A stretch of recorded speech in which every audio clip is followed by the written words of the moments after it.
चलो यहाँ पे देखो, ये जो मदरबोर्ड है ना, यहाँ से 24 पिन ATX कनेक्टर है जो हम लोग यहाँ से पावर सप्लाई मदरबोर्ड में देते हैं। ठीक है, उसके बाद जो कनेक्टर है ये वाला, यहाँ पे हम लोग रैम को लगाते हैं, अलग अलग रैम को लगाते हैं। फिर आगे देखें तो यहाँ पे ये कनेक्टर है, यहाँ पे जो फैन होता है इसको कनेक्ट करते हैं। उसके बाद यहाँ पे अगर देखें तो पहले जो माउस और कीबोर्ड आता था उसमें इसी में कनेक्ट करते थे, जिसको PS2 माउस बोलते हैं। ये सब जो कनेक्टर आता था ये VGA कनेक्टर है, और ये प्रिंटर को कनेक्ट करने के लिए यूज़ करते थे। अब ये कनेक्टर नहीं आता है। उसके बाद ये हमारा है USB कनेक्टर, दिख रहा है ना सभी को, ये USB कनेक्टर है। और ये जो कनेक्टर है ये LAN है, जिससे हम लोग इंटरनेट यूज़ करने के लिए यहाँ पे केबल से कनेक्ट करते हैं। और इसी के नीचे में जो दिख रहा है ये है USB कनेक्टर, दिख रहा है।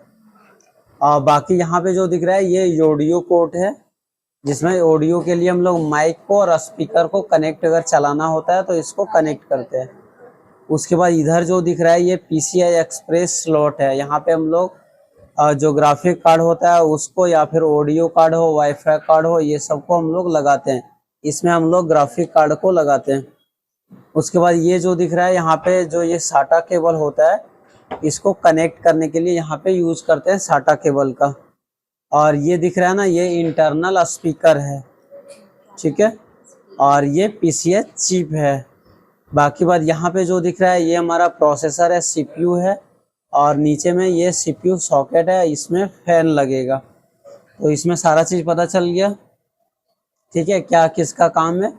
उसके बाद अगर इसको देखें तो इसमें जो भी अभी हम लोग काम कर रहे थे, जो भी चीज़ें जैसे फ़ोटो वीडियो जो भी सेव होता है वो हमारा हार्ड डिस्क में ही सेव होता है, और विंडोज़ भी जो होता है वो इसी में होता है। अगर इसको ओपन करके किसी दूसरे कंप्यूटर में सेट कर देंगे तो जैसे ही इस कंप्यूटर में था उसी तरह उसमें भी ओपन हो जाएगा।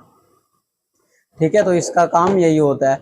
उसके बाद ये रैम है। रैम का काम क्या होता है कि जब भी विंडोज़ या फिर कोई भी प्रोग्राम को जब ओपन करते हैं तो ये हमारा क्या है, तो रैंडम एक्सेस मेमोरी है। ये परमानेंट नहीं होता है। जब तक हम किसी प्रोग्राम को यूज़ करेंगे या फिर कोई ऐप्स को यूज़ करेंगे तब तक वो इसमें स्टोर रहता है, लेकिन जैसे ही हम उसको बंद करते हैं तो फिर किस में चला जाएगा, तो इसमें चला जाएगा।